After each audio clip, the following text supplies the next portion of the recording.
Hello students, welcome in today's class.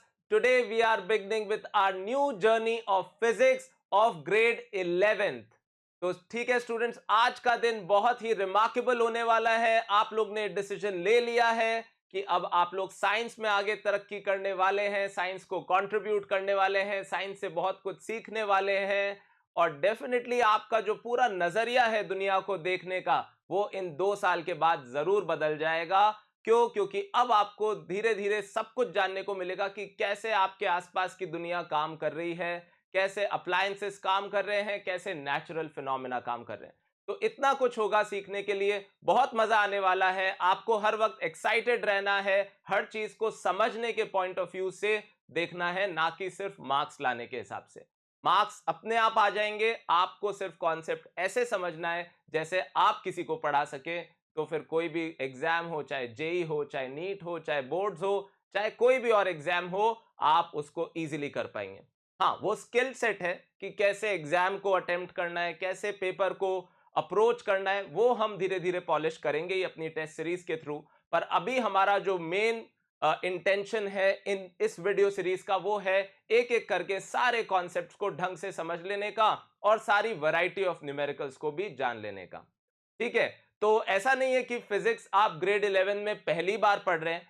9th-10th class में भी आपके साथ ऐसा हो चुका है कि आप प्रोफेशनली फिजिक्स, केमिस्ट्री, बायोलॉजी अलग अलग तरीके से पढ़ रहे थे। 8th तक हो सकता है आप उसको साइंस बोलते थे, पर 9th से होता है ना कि आपने समझ लिया कि फिजिक्स ये डिपार्टमेंट है, केमिस्ट्री ये डिपार्टमेंट है और बायोलॉजी ये डिपार्टमेंट है। तो उसी का अब एक्सटेंशन आगे है।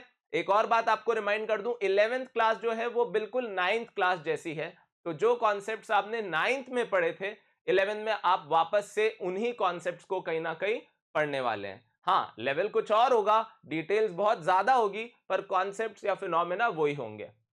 चलिए तो शुरू करते हैं, अपना बेस्ट देने का प्रॉमिस करते हैं और आज की क्लास को शुरू करते हैं। तो हेडिंग डाल लीजिए फिजिक्स। तो आप बोलेंगे फिजिक्स हेडिंग डालनी है, तो फिजिक्स में क्या फिजिक्स की डेफिनेशन लिखेंगे? यस। तो लिखिए फिजिक्स की डेफिनेशन क्या है और सोचिए कि आपके हिसाब से फिजिक्स क्या है। तो फिजिक्स के लिए मैं कहता हूं 3 चीजें हैं फिजिक्स में।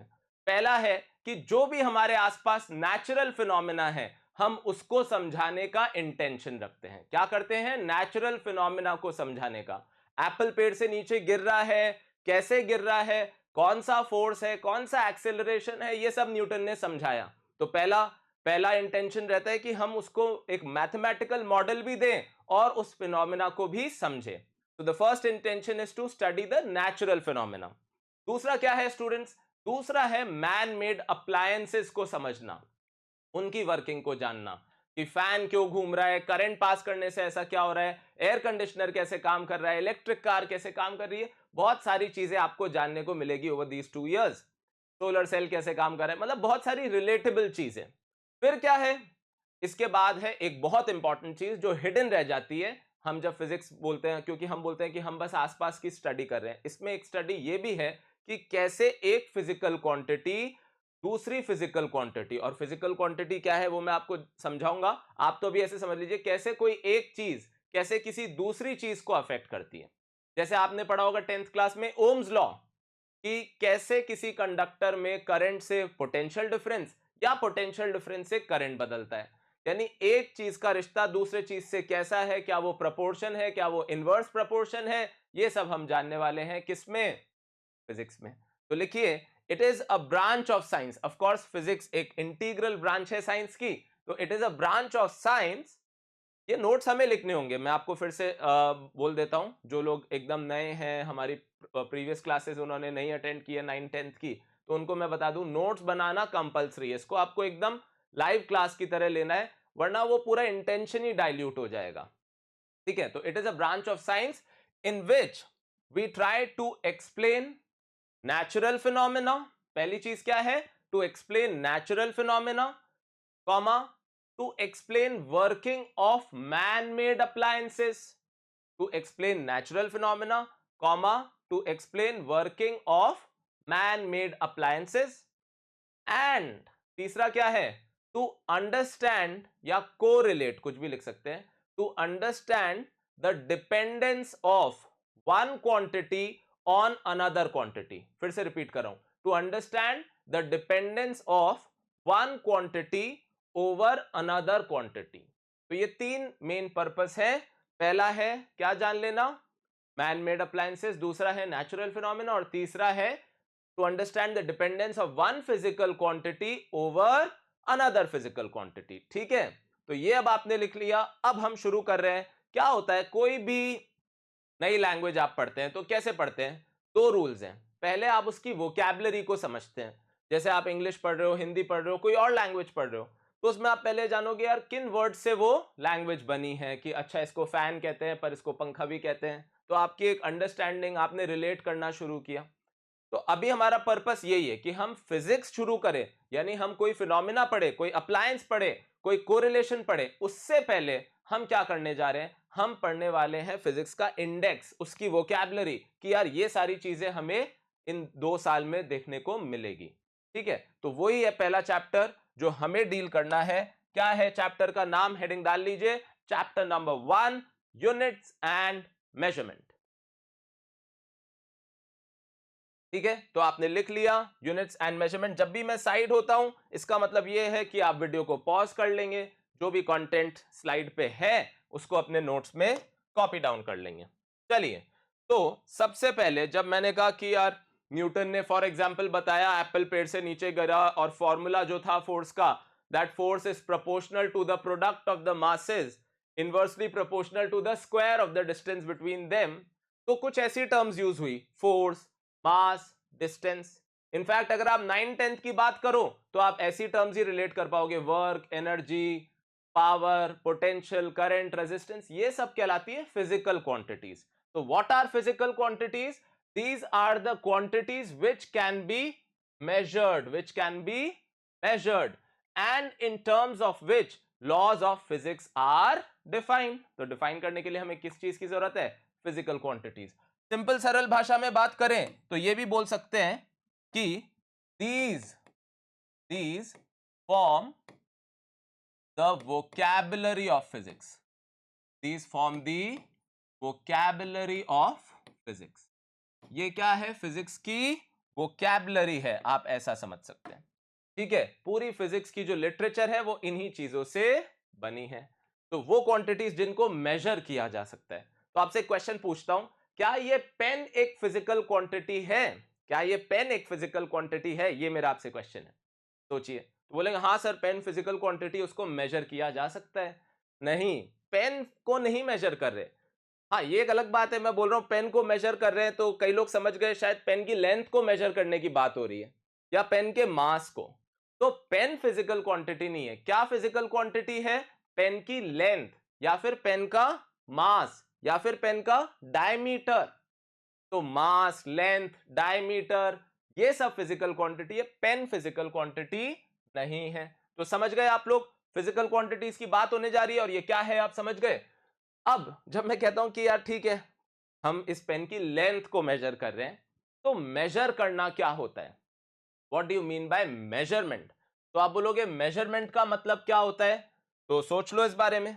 तो फॉर एग्जांपल मान लो मैं कहता हूं ये एक बोर्ड है जिसके लिए मेरे को एक क्लॉथ कवर लेके आना है, और इच्छा ये है कि उसकी साइज का मैं स्टिच करवा लूं। तो उसकी साइज का स्टिच करवाने के लिए मेरे को प्रिसाइज पता होना चाहिए कि ये कितना है और ये कितना है। तो एक ऑप्शन तो ये है कि ये पूरा का पूरा बोर्ड मैं अपने साथ ले जाऊं, तब तो पक्का बनवा ही लूंगा इसके परफेक्ट साइज का। पर ये इतना कन्वीनियंट ऑप्शन नहीं है। तो फिर क्या ऑप्शन हमारे पास है? तो आप बोल सकते हो सर हम अपना हैंड स्पैन यूज कर ले, और इस तरीके से करते करते मान लो ऐसा मेरे को 12 बार करना पड़ा, और ऐसे मेरे को 6 बार करना पड़ा हाइपोथेटिकली। तो मैंने क्या कर लिया, इस बोर्ड की लेंथ और इसकी हाइट को अपने हैंड स्पैन की लेंथ और हाइट से क्या कर लिया, कंपेयर। तो जब हम ऐसा करते हैं, हम कंपैरिजन करते हैं, तो उसी का मतलब क्या होता है, मेजरमेंट कर रहे हैं। उसी का मतलब क्या होता है, मेजरमेंट कर रहे हैं। तो what do you mean by measurement? ये कंपैरिजन करना है। पर अब आप जानते हो आजकल कितना जमाना आगे जा चुका है। So is it like also a possibility कि आप है ना खुद फिजिकली ना जाओ, आप फोन पे ऑर्डर दे दो, आप ऑनलाइन ऑर्डर प्लेस कर दो। तो अगर आप ऐसा करते हो और आपने पेन इसकी लेंथ को अपने हैंड स्पैन की लेंथ से कंपेयर किया, तो ये बात दूसरा नहीं समझ पाएगा। क्योंकि अगर आप बोलते हो कि मेरे हैंड स्पैन की लेंथ जो है उसके मुकाबले ये 12 टाइम्स तो लेंथ का कवर बना देना और 6 टाइम्स हाइट का, तो वो ये वंडर ही करता रहेगा कि एग्जैक्टली आपके हैंड स्पैन की लेंथ है क्या। तो वो क्या हुआ, वो स्टैंडर्ड नहीं हुआ, उसकी कोई फिक्स वैल्यू नहीं हुई। इसीलिए जो स्टैंडर्ड है वो हमें ऐसा लेना पड़ेगा जो अगर आप कुछ भी बोलो तो वो भी वहां पे समझ जाए कि अच्छा ये साइज की बात हो रही है। तो ऑब्वियसली जो हमें स्टैंडर्ड लेना है, जिसको हम फाइनली क्या कहेंगे, यूनिट ऑफ मेजरमेंट, क्या कहेंगे, यूनिट ऑफ मेजरमेंट। तो वो यूनिट जो होगी वो ऐसी होगी जो हर जगह अवेलेबल हो, right. So that is what measurement is. अब आप आई होप समझ रहे हो। तो measurement of any physical quantity involves comparison with a certain basic arbitrarily chosen and internationally accepted reference standard of same nature। क्या definition समझ में आ गई? क्या अब आप रिलेट कर पा रहे हो? सेम नेचर, क्या आप इस बोर्ड की लेंथ किलोग्राम में बता सकते थे? नहीं, क्योंकि किलोग्राम अलग तरीके का स्टैंडर्ड है और वो मास को कंपेयर करने के काम आ सकता है, लेंथ को नहीं। सही है स्टूडेंट्स? समझ गए आप मेरी बात क्या है? मेजरमेंट की डेफिनेशन आप समझ गए कि मेजरमेंट करना मतलब क्या करना होता है। रोज आप मेजरमेंट की बात करते हो, बहुत बार आपके आपके प्रीवियस साइंस टीचर्स ने बोला होगा यूनिट का ध्यान रखना, यूनिट गलत मत लिखना, यूनिट लिखना जरूर, बिना यूनिट के आंसर मत लिखना। कल को कोई बोल दे लेंथ इज इक्वल्स टू 5, तो ये कितना अजीब है लिखना, लेंथ इज इक्वल्स टू 5। तो लेंथ इज इक्वल्स टू 5 लिखते ही तो किसी को कुछ समझ नहीं आ पाया कि यार ये 5 क्या है। पर वहीं अगर लिख दे length is equals to 5 metre, तो खट से बात समझ में आ गई कि हाँ 5 मीटर मतलब 1 मीटर अगर इतना है उससे 5 टाइम्स। अच्छा, अब ये अलग अलग यूनिट्स क्यों हैं? तो अलग अलग यूनिट्स का रीजन है अलग अलग साइजेस। तो फॉर एग्जांपल इस बोर्ड की लेंथ, जिसकी मैं बार बार बात कर रहा हूं, मीटर में बताई जा सकती है, इंच में भी बताई जा सकती है, फीट में भी बताई जा सकती है, पर हो सकता है किलोमीटर में ना बताई जा सके। मतलब बताने को तो बता सकते हैं, बट प्रॉब्लम क्या है, हमें बहुत बड़े नंबर्स से भी थोड़ी प्रॉब्लम है और बहुत छोटे नंबर्स से भी। लाइक अगर मैं आपको कहूं 0.00034 और एक मैं आपको कहूं 238966 और एक मैं आपको कहूं 31, तो इन तीनों नंबर में से ज्यादा इजीली होता है ना रिलेट कर पाना किसके लिए पॉसिबल है? ऐसे नंबर्स के लिए। इसीलिए हमने अलग अलग साइजेस बना लिए कि यार अगर अपने को मतलब जयपुर से दिल्ली या कोई एक सिटी से दूसरी सिटी का डिस्टेंस बताना है, तो फिर आप क्या करोगे? आप यूज ही मत करो मीटर, आप यूज ही मत करो सेंटीमीटर, आप यूज करो लेट्स से किलोमीटर, है ना। उससे बड़े डिस्टेंस बनाने हैं तो उससे बड़े स्टैंडर्ड्स बना लो, बहुत छोटे बनाने हैं उससे छोटे बना लो। अब इसमें भी ये था कि पहले तो अलग अलग स्टैंडर्ड्स बनते गए, पर फिर लगा यार कि कहीं ना कहीं ये बहुत इनकन्वीनियंट है, क्यों ना प्रीफिक्सेस का पैटर्न फॉलो कर लें। तो जैसे आपने सुना होगा पिको कि भाई 10⁻⁻12 है ना, नैनो 10⁻⁻9, तो कोई बोले लेंथ के लिए जैसे नैनोमीटर, क्या बोले 5 नैनोमीटर, तो समझ में आ जाना चाहिए 5 इंटू 10⁻⁻9 मीटर। तो ऐसे प्रीफिक्सेस का पैटर्न आ गया फिर, है ना। माइक्रो वो होता है 10⁻⁻6, मिली वो होता है 10⁻⁻3, और फिर सेंटी तो आप जानते ही हो 10⁻⁻2। ऐसे आगे होता है मेगा, मेगा मतलब 10⁻6, वो बड़ों के लिए है ना, ये छोटी वैल्यूज के लिए। तो ये प्रीफिक्सेस का पैटर्न हमने फॉलो करना शुरू कर दिया। तो अलग अलग यूनिट्स क्यों प्रिवेल करने लगी, अलग अलग साइजेस के लिए भी, और इसलिए भी क्योंकि अलग अलग कंट्रीज ने तब तक अपनी पूरी इस चीज की लिटरेचर बना ली थी। जैसे अलग अलग लैंग्वेजेस भी तो इसीलिए है कि सबने ऑलरेडी अपनी अपनी लैंग्वेज बना ली थी जब तक ग्लोबलाइजेशन हुआ। ऐसे मास है वो पाउंड में भी है, केजी में भी है, पाउंड और केजी में ज्यादा डिफरेंस नहीं है, फिर क्यों दो अलग अलग यूनिट्स है?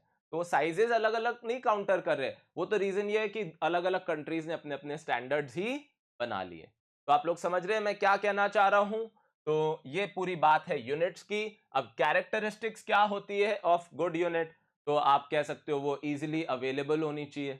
जैसे अगर अभी इंडिया में बात करें तो ऐसा लगता है पाउंड एक अच्छी यूनिट नहीं है, क्योंकि पाउंड जाके आप बोलोगे तो एकदम से हर कोई उसके लिए रेडिली अवेलेबल नहीं होगा। हो सकता है कई जगह हो पर कई जगह ना हो। तो अच्छी यूनिट कौन सी होनी चाहिए? जो आपके एरिया में भी लोकली इजीली अवेलेबल हो, ऑब्वियसली जो टाइम के साथ, टेम्परेचर के साथ, इन सब के साथ ना बदलती हो, है ना। हम कोई भी ऐसी चीज स्टैंडर्ड नहीं बना सकते जो खुद ही बदल जा रही हो, कभी टाइम के साथ कभी टेम्परेचर के साथ, ऐसा नहीं होना चाहिए। ठीक है, और क्या कैरेक्टरिस्टिक होनी चाहिए? ऑब्वियसली अप्रोप्रिएट साइज होनी चाहिए।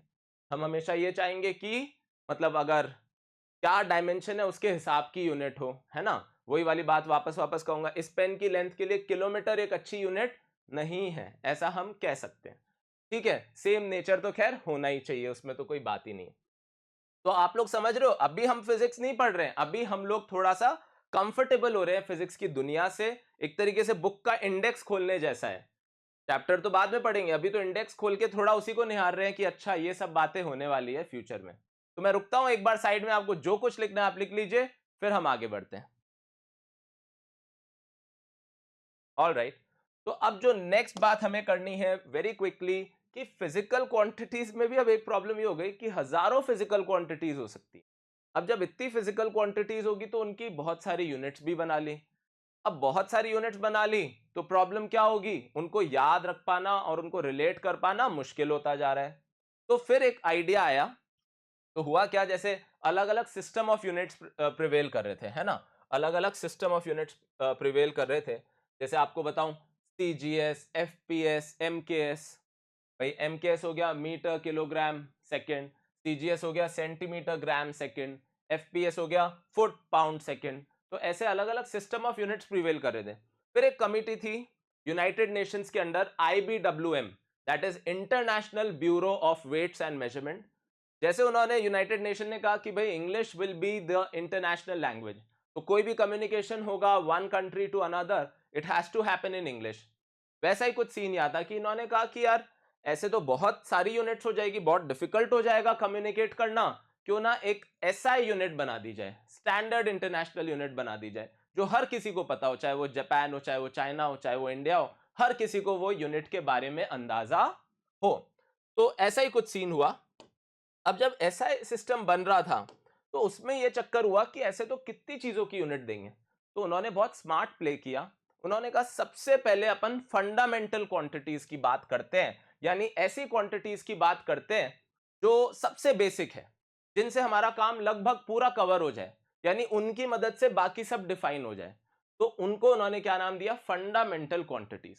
क्या है ये, the quantities which are most basic and in terms of which all other quantities can be defined, also they are independent of each other। तो ऐसी 7 क्वांटिटीज थी। ऐसी कितनी क्वांटिटीज थी, 7।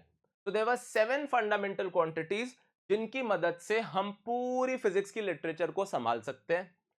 और जो बची हुई क्वांटिटीज है उनको जाहिर सी बात है क्या नाम दे दिया गया, derived quantities. So those physical quantities which are defined with the help of other fundamental quantities, example speed, acceleration, ये सबको हम डिफाइन कर पा रहे हैं किसकी मदद से, बाकियों की। तो जैसे एग्जाम्पल ले लीजिए कि लेंथ को हम फंडामेंटल बोलते हैं, तो उसकी यूनिट क्या है, मीटर। सब लोग जानते हैं ऐसा यूनिट उसकी क्या है, मीटर। टाइम को हम फंडामेंटल क्वांटिटी बोलते हैं और उसकी यूनिट क्या है, सेकंड।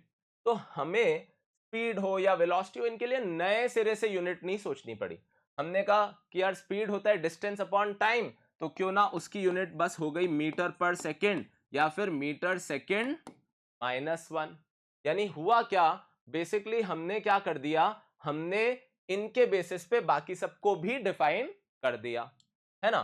तो अब यानी कोई भी सिस्टम ऑफ यूनिट मतलब क्या होगा, जिसमें फंडामेंटल और डिराइव्ड सब मिलके वो बनेगा एक system of unit. So a complete set of these units, both the base, fundamental को बेस भी बोलते हैं, and the derive units is known as the system of units.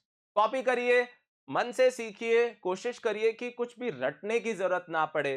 Physics एक ऐसा सब्जेक्ट है जिसको समझने की जरूरत है। एक बार आपने समझ लिया, अच्छी बात है, आप भूलोगे नहीं, कोई बर्डन नहीं है, लास्ट मोमेंट रिवीजन का कोई चक्कर नहीं है। आप अपने 10th के एग्जाम्पल से सीख लीजिए। अगर आपने 10th रट रट के फॉर्मूला याद करके बिना उसको समझे कि वो कहाँ अप्लाई हो रहा है यूज किया होगा, तो लास्ट में आपको कॉन्फिडेंस आया ही नहीं होगा। वहीं अगर आप समझ ले, for example a plus B whole square, अब वो इतना आपने यूज कर लिया कि आपने उसको दिल से समझ लिया कि it is a² + b² + 2ab। ऐसा आपको याद है क्या, मैंने कब वो फॉर्मूला याद किया था, वो अपने आप याद हो गया क्योंकि यूज ही इतना हो गया। तो वैसी वाली बात है, ठीक है। चलिए, तो मैं एक बार साइड में हटता हूं, आप कॉपी करिए, फिर हम आगे बढ़ते हैं। चलिए, तो अब जो बात हमें करनी है वो क्या है, तो देयर आर 7 फंडामेंटल क्वांटिटीज। पहले हमने लिख दी लेंथ, ऐसा यूनिट है मीटर, ओके। और सिंबल है एल, है ना। तो ये तो बेस क्वांटिटी हो गया, उसका नेम मतलब उसकी एसआई यूनिट, उसकी एसआई यूनिट, ठीक है। लेंथ, उसकी यूनिट क्या हो गई मीटर, और सिंबल क्या हो गया एल। दूसरा क्या है मास, यूनिट क्या हो गई किलोग्राम, सिंबल क्या हो गया एम। तो आप बोलोगे सर सिंबल तो केजी हुआ ना, नहीं, हम सिंबल इसका नहीं लिख रहे, हम सिंबल फिजिकल क्वांटिटी का लिख रहे हैं। फिर से कह रहा हूं, हम किसका सिंबल लिख रहे हैं, फिजिकल क्वांटिटी। तो लेंथ, फिर मास, फिर टाइम का क्या है टी, यूनिट सेकेंड आप जानते ही हो। Electric current is a fundamental quantity, ampere, symbol क्या है ए। तो आप बोलोगे सर ए क्यों है, टेम्परेचर के क्यों है। तो कई बार ऐसा हुआ कि भाई जैसे टाइम के लिए टी ले लिया, तो अब टेम्परेचर के लिए टी कैसे लेंगे।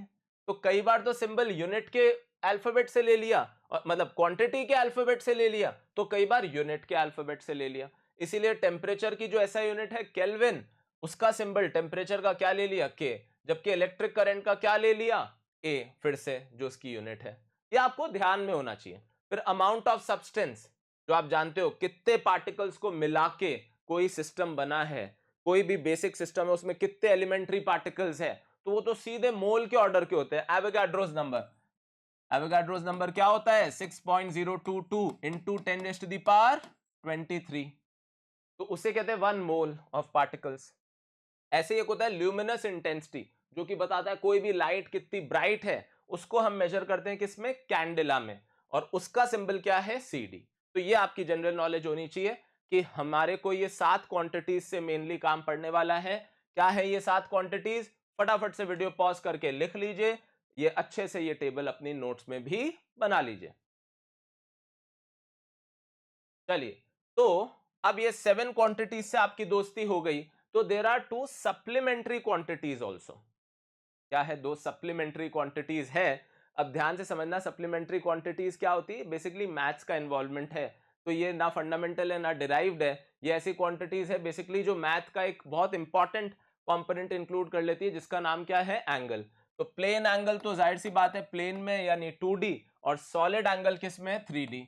तो अभी हमें जिसकी बात करनी है वो सिर्फ प्लेन एंगल है, और प्लेन एंगल बोलते ही आपके दिमाग में कुछ ऐसा डायग्राम आना चाहिए, ऐसा मैं समझता हूं हर स्टूडेंट को अंदाजा होगा कि भाई ये अगर एंगल है लेट्स से थीटा, और ये अगर उसका लेंथ ऑफ आर्क है, और ये अगर उसका रेडियस ऑफ आर्क है, तो थीटा किसके प्रोपोर्शनल होगा, लेंथ ऑफ आर्क। थीटा किसके प्रोपोर्शनल होगा, लेंथ ऑफ आर्क। बड़ी लेंथ होगी तो एंगल भी बढ़ेगा, ये तो आप सब समझते ही है। कल को इस आर्क को और बड़ा कर दूं तो सेंटर पे एंगल और बड़ा हो जाएगा। फिर थीटा किसके इनवर्सली प्रोपोर्शनल है, आर के। किसके इनवर्सली प्रोपोर्शनल है, आर के। ऐसा क्यों, आप सोच सकते हो।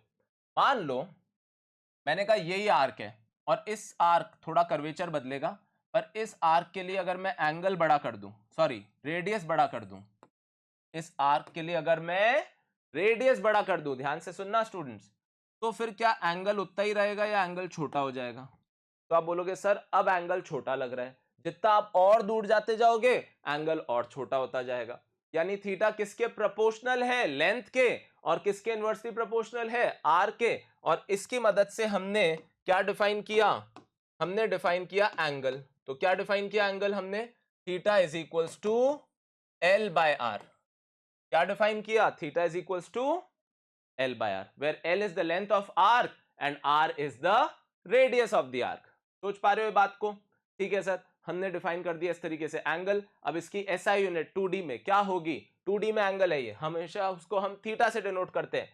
तो आप बोलोगे सर मीटर अपॉन मीटर हो गया है, तो इसकी तो कोई यूनिट हुई नहीं। इसकी यूनिट हम असल में अपनी मर्जी से डिफाइन करेंगे, वो क्या है, रेडियन। क्या बोलेंगे उसको, रेडियन। आई डोंट नो आपने कभी सुना है क्या, रेडियन को हम डिनोट करते हैं पावर में, सुपरस्क्रिप्ट में सी से। तो आप बोलोगे सर एंगल हमने तो डिग्री में सुना है ज्यादातर, तो डिग्री उसकी कॉमन यूनिट है, पर जो एसआई यूनिट है वो रेडियन है। तो आप बोलोगे सर अब ये कैसे कोरिलेट होंगी। कोरिलेट करने का बेस्ट तरीका आपको बताता हूं, एक डी को कंसिडर कर लो, क्योंकि डी एक ऐसा सेगमेंट है जिसको हर कोई रिलेट कर पाता है। तो आप बोलोगे सर हमने पढ़ा है डी होता है 180 डिग्री। क्या होता है, 180 डिग्री। तो अगर हम बात करें डी की, मान लो जिसका रेडियस आर है और जिसकी लेंथ क्या होगी, पाई आर। क्यों होगी डी की लेंथ पाई आर, क्योंकि पूरे सर्कल की होती है 2 पाई आर। तो हाफ सर्कल की क्या होगी, पाई आर होगी। तो length of arc upon radius हमारा फॉर्मूला था, तो वो हो गया पाई आर अपॉन आर, आर से आर गया तो कितना आ गया, पाई रेडियन। कितना आ गया? तो आप बोलोगे सर हम तो इसको 180 डिग्री बोलते थे। हाँ, तो यही बात है कि हम जिसको अब से पाई रेडियन बोलेंगे, क्या बोलेंगे, पाई रेडियन, वो असल में किसके बराबर है, 180 डिग्री। यानी आपको डिग्री और रेडियन में रिलेशन समझ में आ गया। जो 180 डिग्री हुआ करता था वो रेडियन में पाई हो गया, यानी pi radian is equal to 180 degree, ऐसे समझ लीजिए, है ना। तो या फिर उल्टा समझ लीजिए, चलिए कि 180 डिग्री, ध्यान से समझना, 180 degree is equal to pi radian. तो 1 डिग्री किसके इक्वलेंट हो गया, पाई बाय 180 रेडियन। ये बिल्कुल वैसे ही है जैसे आपके 9th में आपने किया था किलोमीटर पर आवर को मीटर पर सेकंड में कन्वर्ट करने के लिए, कि भाई किलोमीटर पर आवर है, सुनना ध्यान से। तो 1 किलोमीटर को हम लिखते थे 1000 मीटर और 1 आवर को हम लिखते थे 3600 सेकेंड्स, है ना। और फिर हम क्या कहते थे कि ये कॉमन फैक्टर कट गया और ये वैल्यू आती थी 5/18 मीटर पर सेकेंड। तो हमें कभी भी किलोमीटर पर आवर को मीटर पर सेकेंड में कन्वर्ट करना होता था तो हम उसको किससे मल्टीप्लाई कर देते थे, 5/18 से। किससे मल्टीप्लाई कर देते थे, 5/18। तो वैसा ही कुछ सीन यहाँ पे है। क्या सीन है यहाँ पे कि हमें कभी भी अब से डिग्री को रेडियन में कन्वर्ट करना हो, ये गोल्डन फैक्टर है, किससे मल्टीप्लाई कर देना, पाई बाय 180। किससे, पाई बाय 180। ये क्योंकि एक आपको लॉजिक भी बताया, ऐसी बात नहीं कि हमें कोई रटना है, पर ये अब हो गया ना कि 180 डिग्री पाई रेडियन है तो 1 डिग्री पाई बाय 180 है। तो अभी कोई बोले 90 डिग्री, तो वो कितना होगा, 90 इंटू पाई बाय 180, यानी कितना हो गया, पाई बाय 2 रेडियन हो गया। कोई बोले 60 डिग्री, तो वो क्या होगा, 60 into pi by 180 dear students, तो वो क्या हो जाएगा, पाई बाय 3। अब क्या आपको थोड़ा स्टैमिना भी अपना बढ़ाना होगा। 9, 10 से 11th में एकदम से सिलेबस का जो क्वांटम है वो काफी ज्यादा है, तो ऐसा नहीं है कि हम मतलब होता है ना उतना ही स्टैमिना रखे, उतनी ही लिमिट रखे, थोड़ा हमें अपनी लिमिट भी पुश करनी होगी, पर धीरे धीरे ऐसा करेंगे, डोंट वरी। तो डिग्री को रेडियन में कन्वर्ट करना हो तो क्या करना होगा, हमें उसको मल्टीप्लाई करना होगा पाई बाय 180 से। ठीक है सर, तो ये नहीं, अभी कोई बोले पूरा एंगल हो जाए, पूरा एंगल हो जाए, तो वो होता था 360 डिग्री। हर बच्चा समझता है वो एंगल कितना होता था, 360 डिग्री। फिर उसको आप पाई बाय 180 से मल्टीप्लाई कर दो तो वो क्या आ गया, 2 पाई रेडियन।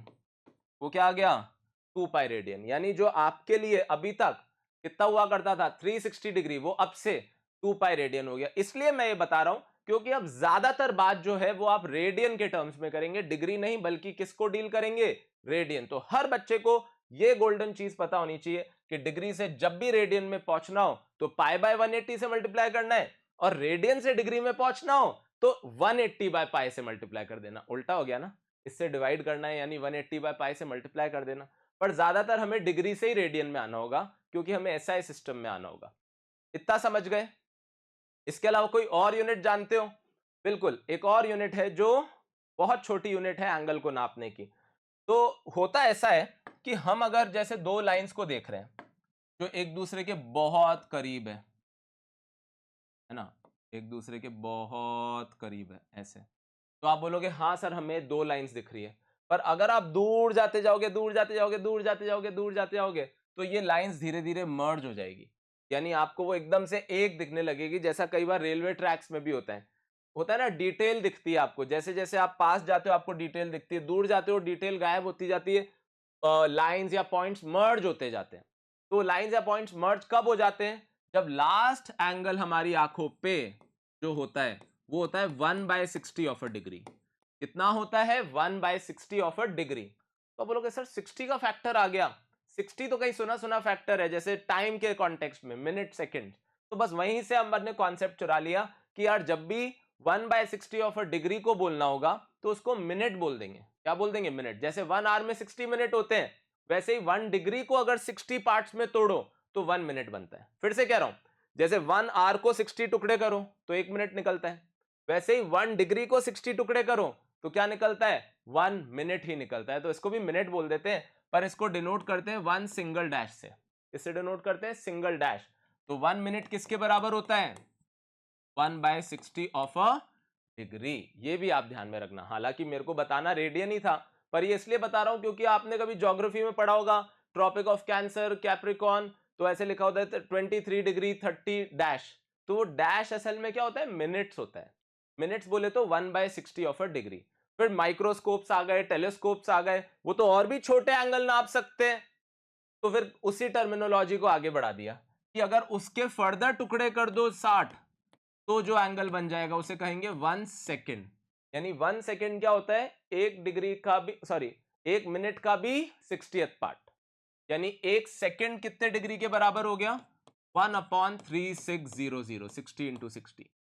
सही बात है क्या? तो कहां से बात शुरू हुई हमारी, एंगल के बारे में बहुत कुछ जान लिया हमने। प्लेन एंगल के बारे में, क्या होता है प्लेन एंगल, ऑब्वियसली ऐसे प्लेन एंगल बोलते ही आपके दिमाग में आ जाना चाहिए ये वाला जो सेपरेशन है between two lines intersecting at a point. तो ये किसके प्रोपोर्शनल होएगा, लेंथ ऑफ आर्क, किसके इनवर्सली प्रोपोर्शनल होगा, रेडियस के। तो थीटा कैसे डिफाइन करेंगे, L/R। थीटा L/R डिफाइन किया, फिर हमने क्या किया, फिर हमने नई यूनिट सीख ली एंगल की, जो कि क्या होती है, रेडियन। ठीक है, तो ये इंट्रोडक्शन आपको समझ में आया फिजिकल क्वांटिटीज का, क्या होती है फिजिकल क्वांटिटीज, ये आपको आइडिया लगा। एक बार मैं रुकता हूं, फिर आगे बढ़ते हैं। चलिए, अब आपने इसको कॉपी कर लिया, तो नेक्स्ट बात जो मुझे करनी है, ये तो मैंने आपको बता ही दिया, एफपीएस, एमकेएस, सीजीएस, है ना, अलग अलग कंट्रीज ने अलग अलग quantities, sorry system of units बना लिए थे। अब हमें बात करनी है डायमेंशनल एनालिसिस की। किसकी बात करनी है, डायमेंशनल एनालिसिस। तो डायमेंशनल एनालिसिस वो टेक्निक है जिसमें हम फाइनली सारी डिराइव्ड क्वांटिटीज को फंडामेंटल के टर्म्स में एक्सप्रेस करेंगे। फिर से कह रहा हूं, in dimensional analysis or in dimensional formula, what we are going to do is we are going to represent any physical quantity in terms of power of fundamental quantities। पर सिर्फ ये बताने के लिए कि ये उसका डायमेंशनल फॉर्मूला है, हमेशा उसको स्क्वायर ब्रैकेट में एनक्लोज करेंगे। क्या कहना चाहता हूं, आओ समझते हैं। जैसे मान लीजिए स्पीड मैंने कहा था, तो स्पीड था डिस्टेंस अपॉन टाइम, है ना, तो distance upon time, so distance is like L and time is like T. तो क्या हो जाएगा स्पीड का फॉर्मूला, LT-1। तो क्या बात सीखने वाली है, एक तो ये कि डिस्टेंस का सिंबल L था क्योंकि डिस्टेंस लेंथ है और टाइम T है, फिर इसको स्क्वायर ब्रैकेट में लिया। और हमेशा एक प्रोटोकॉल है कि इसको हमेशा न्यूमरेटर में लिखते हैं, ऐसे डिवीजन में नहीं लिखते। अच्छा, और हो जाए वेलोसिटी। अब वेलोसिटी आप बोलोगे सर वो होता है डिस्प्लेसमेंट अपॉन टाइम, अभी बहुत सिंपल भाषा में बोल रहा हूं, वैसे बहुत अलग चीज है। अब डिस्प्लेसमेंट क्या होगा, shortest distance from initial to final, तो है तो लेंथ ही और टाइम ही, तो इसीलिए इसके भी डायमेंशंस जो होंगे वो सेम ही होंगे। तो ऐसा बिल्कुल हो सकता है कि और मल्टीपल क्वांटिटीज है उनके डायमेंशंस बिल्कुल सेम है। और इसी से आप इनकी यूनिट भी सोच सकते हो, मीटर पर second, metre second -1, metre second -1, दोनों की यूनिट सेम है। तीसरा, कोई बोले एक्सेलरेशन, तो अब एक्सेलरेशन क्या होगा, तो आप बोलोगे sir change in velocity upon time. अब वेलोसिटी क्या होता है, अभी अभी क्या सीखा, LT-1, और उसको फिर से किससे डिवाइड कर दिया, T से, तो क्या आ गया बोलिए, LT-2। और इसीलिए यूनिट भी आपको पता है मीटर पर सेकेंड स्क्वायर। ये सब जो आ रहे हैं, ये आप क्या कर रहे हो, आप इनको रिप्रेजेंट कर रहे हो फंडामेंटल के टर्म्स में, उससे आपको ये पता चल रहा है कि ये कैसे फंडामेंटल पे डिपेंड कर रही है, ये कहलाते हैं इनके डायमेंशनल फॉर्मूला। और हो जाए, सबसे स्टार जो है फिजिक्स का वो क्या है, फोर्स। अब फोर्स क्या होता है, मास इनटू एक्सेलरेशन, इतना मैं मान रहा हूं आपको पता है। अब मास क्या होता है, m, एक्सेलरेशन क्या सीख लिया अभी अभी, LT-2, तो फिर फोर्स क्या हो गया, MLT-2। यानी फोर्स के डायमेंशंस क्या हो गए, MLT-2। तो क्या सीखने वाली बात है, क्या सीखने वाली बात है, क्या सीखने वाली बात है कि हम डिराइव्ड क्वांटिटीज को धीरे धीरे फंडामेंटल के टर्म में लिखते जा रहे हैं, और इससे ये भी पता चल रहा है वो किस पे कैसे डिपेंड कर रहे हैं। जैसे यहां पे स्पीड मास पे डिपेंड कर ही नहीं रहा, स्पीड में मास की टर्म है ही नहीं, कोई एक जना भागे जो 50 kg का है, एक जना भागे 60 kg का है, पर अगर दोनों ने सेम डिस्टेंस सेम टाइम में कवर किया तो दोनों की स्पीड सेम है। यानी मास से कोई लेना देना नहीं है, सिर्फ किससे लेना देना है, स्पीड का लेना देना है, डिस्टेंस और टाइम। तो ये पूरी चीज, इसीलिए कई बार ये फील कराने के लिए भी कई जगह आप देखोगे इसको ऐसे लिखा रहता है, M0, कि भाई m पे डिपेंडेंस ही नहीं है, तो m की पावर क्या मान ले, 0। चलिए इतना कॉपी करिए, फिर और लिखते हैं ऐसे ही, थोड़ी बहुत लिस्ट को बनाते हैं। चलिए फटाफट से, वर्क डन। अभी तो मैं सिर्फ ऐसी क्वांटिटीज ले रहा हूं आज की क्लास में जो आपको थोड़ा थोड़ा अंदाजा है जिनका। तो जैसे वर्क डन क्या होता है, work is equals to force into displacement. Displacement को हम एस से डिनोट करते हैं। फोर्स का आपको याद रखना है, और किसी का याद रखने को नहीं बोल रहा, सिर्फ फोर्स का। M L T minus two, M L, तो आप बोलोगे sir M L T minus two, तो इसकी यूनिट तो होनी चाहिए KG metre second minus two. Yes, यही इसकी यूनिट है। वो तो क्योंकि इतनी फ्रीक्वेंटली यूज होती है और साइंटिस्ट ने इतना कुछ किया इधर, तो उनको डेडिकेट करती हुई, उनको ट्रिब्यूट देती हुई यूनिट को नाम दे दिया गया न्यूटन। पर न्यूटन फोर्स की यूनिट नहीं है, फोर्स की यूनिट क्या है, KG metre second minus two, technically सोचे तो। चलिए तो M L T minus two into displacement की वजह से आया एल, तो वर्क डन के डायमेंशंस क्या हो गए, M L two T minus two, M L two T minus two. अच्छा फिर क्या है वर्क डन के बाद, और कुछ सोचिए, तो आप बोलिए एरिया। अब एरिया क्या होता है, तो जैसे इसका एरिया क्या हो गया, लेंथ इंटू ब्रेथ। अब लेंथ हो तो भी लेंथ है और ब्रेथ हो तो भी है, तो शॉर्टर साइड की लेंथ ही, तो क्वांटिटी वाइज ये क्या हो गया, L2। इसको L स्क्वायर बोलने से बचिए, L2 ही बोलिए, क्योंकि ज्यादातर हम पावर्स को नंबर्स के फॉर्म में ही बोलते हैं, क्योंकि फिर कभी प्लस है कभी माइनस है, तो स्क्वायर क्यूब बोलने की बजाय सीधे नंबर बोलिए। तो क्या बोलेंगे, L2 या फिर M0 L2 T0। अच्छा फिर और हो जाए वॉल्यूम, तो वॉल्यूम क्या होगा, length into breadth into height, यानी L into L into L, यानी क्या हो जाएगा L3, बिल्कुल उसी तरीके से। अच्छा फिर क्या है, तो आप बोलोगे सर डेंसिटी है। अब डेंसिटी क्या होता है, मास अपॉन वॉल्यूम।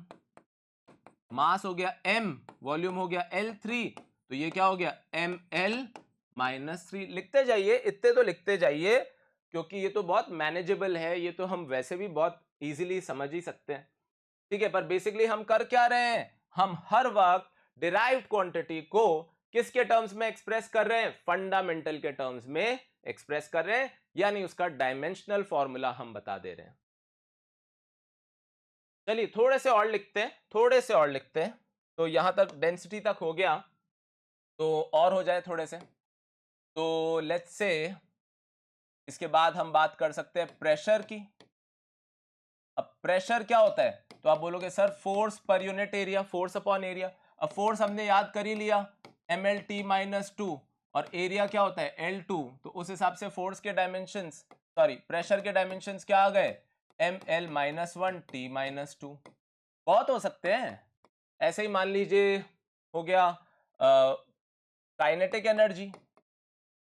अच्छा काइनेटिक एनर्जी क्या होता है, तो आप बोलोगे काइनेटिक एनर्जी होता है half M V square. Kinetic energy होता है हाफ एम वी स्क्वायर।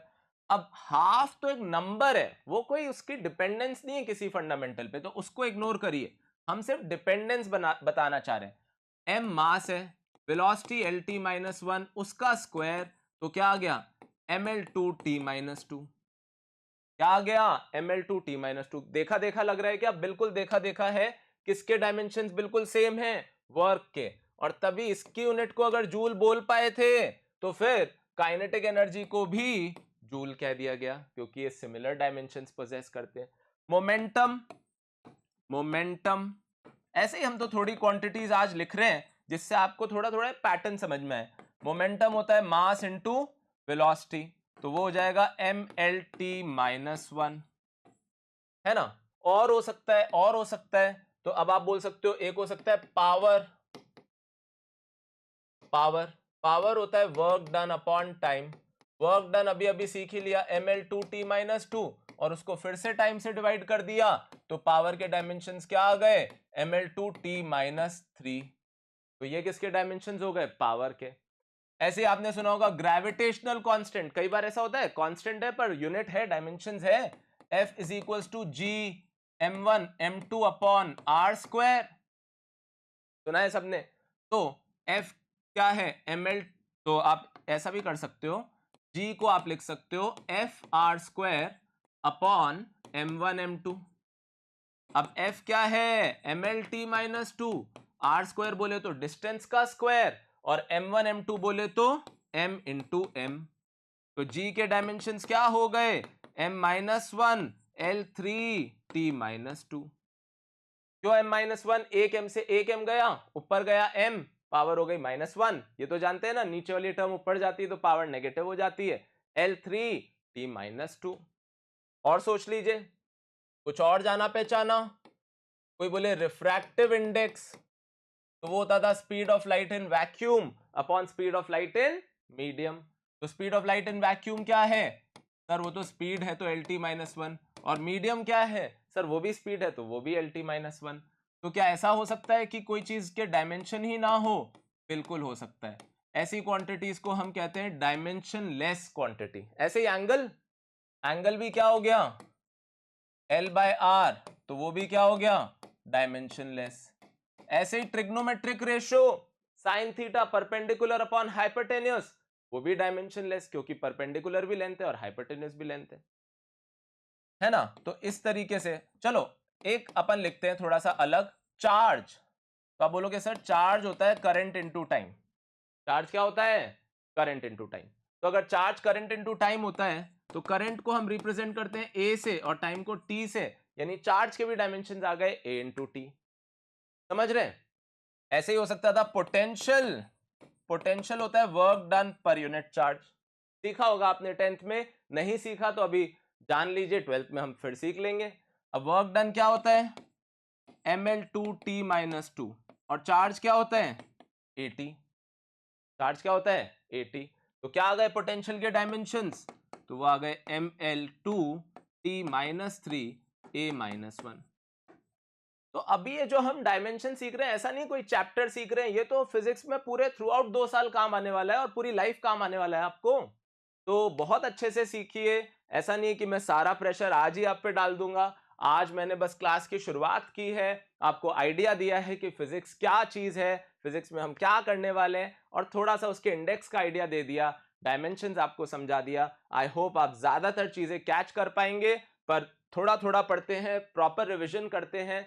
अगर आप आधे घंटे का वीडियो देखते हैं तो इतना तो बनता है कि 5-10 मिनट उसको रिवाइज करें before attending the next class.